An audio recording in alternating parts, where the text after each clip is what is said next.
want to try your best to strictly feed at the breast if possible. Now that doesn't mean that if your baby has elevated bilirubin levels or low blood sugars, that strictly breastfeeding and at the breast or not supplementing with some of your own pumped milk or something is not going to be helpful.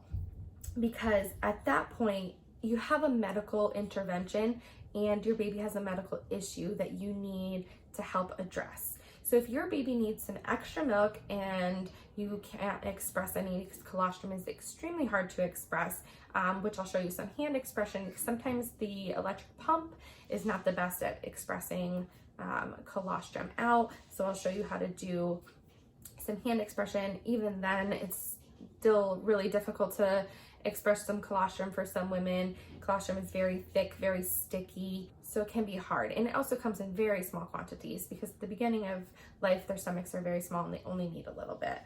It's also very concentrated in all the nutrients that they need, and it is their perfect food to start their life. So you really do want to try to avoid supplementation if you can. If you can't, it's not going to ruin your breastfeeding journey. It's not going to be the end all, tell all.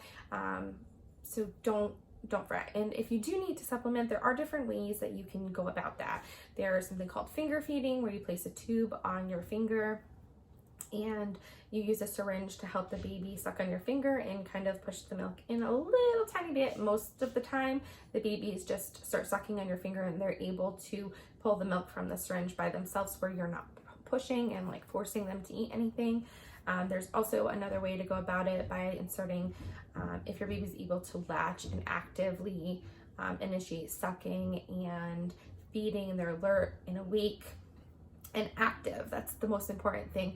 If they can feed at the breast, then we can sneak a little tube into the side of your nipple, and then that's another way that they can feed at breast and also get the supplementation that they need. Now, the other thing is to try to avoid pacifier use if possible. I know sometimes it's like exhausting. Maybe they're going to get some testing done. If you can go with your baby to get that testing done to try to keep them on your skin, skin to skin, and keep them calm and comforted, that is usually the best option if you're unable to and the staff needs to soothe your baby and they give them a pacifier. Sometimes it can cause some confusion for them, and other times babies are fine. So you just have to follow your instincts and whether you would like your baby to be introduced to a pacifier or not. Introducing artificial nipples or a pacifier, we usually recommend to hold off until about 3 or 4 weeks until breastfeeding is well established. But that's completely up to you. I'm just telling you the recommendations that we follow.